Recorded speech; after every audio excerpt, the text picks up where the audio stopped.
with dinner.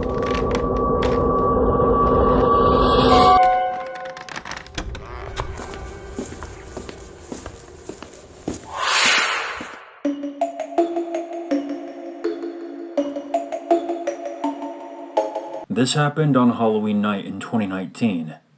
Me and 3 of my friends, Dennis, Eddie, and Adam, were out doing what most 14-year-olds would do on Halloween.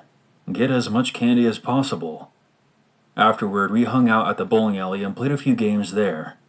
I was the one in the group who stuck out like a sore thumb. Eddie and Adam were dressed in all black, donning skeleton masks, and Dennis was wearing a latex Michael Jackson mask. However, I was wearing a bright red and black Spider-Man costume. This will be important later on, so just keep it in mind. After we bowled a few games, we decided to go to another nearby neighborhood to prank a couple of people we knew.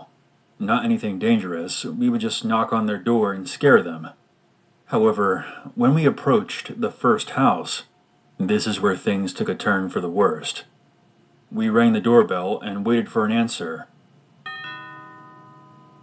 All of my friends were in the front yard, waiting to jump out.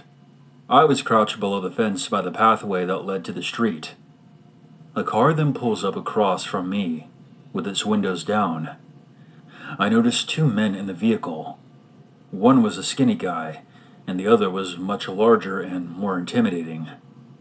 Not wanting to give off the impression that I was up to no good, I gave them a friendly smile and waved to them before putting my mask on. Moments later, nobody answered the door, and the car was still idling across the road, so we decided to go elsewhere. We made our way further up the street, and noticed that the car started moving again, keeping pace with us but maintaining its distance. At this point, Dennis, Eddie, and Adam had caught on to the fact that something was wrong. So we turned into a dark alley that went uphill. There was no lighting, so it was pitch black. About halfway up, we looked behind us to see if we were still being followed. What we saw sent a sharp feeling of dread up my spine. The larger man was marching up the alley. We took off down the alley and made it to the other side and started down the hill and into another neighborhood to avoid the men. This is where I realized that the shoes that I had on were awful. It was basically just a rubber sole with nothing on the inside that would secure my foot in place, so it would slip out of the shoe with every step, making running impossible. We tried everything. I even tried to piggyback off of one of my friends, which proved useless despite me being the skinniest, so I had no choice but to hop my way down the street. Meanwhile, the large man had reached the end of the alley. He crossed the street and waited. Soon, the car came around the corner and pulled up, and he got in. We were just about to turn the corner, when the car came speeding onto the path in front of us, nearly running me over. This is where I decided to stay where I was with my hands raised above my head. The others took off without me. I don't blame them. It was a fight-or-flight situation. I pretty much accepted that I was likely going to be murdered.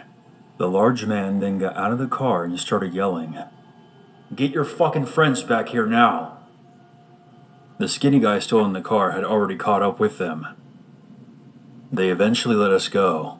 It turns out that they thought we were a different group of kids that apparently were throwing eggs at their car. Me and my friends retreated back to the bowling alley and called our parents to come pick us up. That was enough for tonight. We were thoroughly terrified about being hunted down by a couple of creepy-ass guys.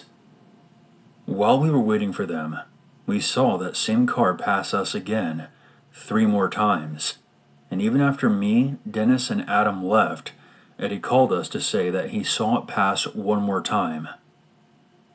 Something that still bothers me about this whole situation is that I want to know how they could have mistaken us for another group of kids. I was wearing bright red spandex, for crying out loud. I doubt whoever they were pursuing that night was wearing something similar. Also, the fact that they circled us after the encounter makes me question what they were really up to.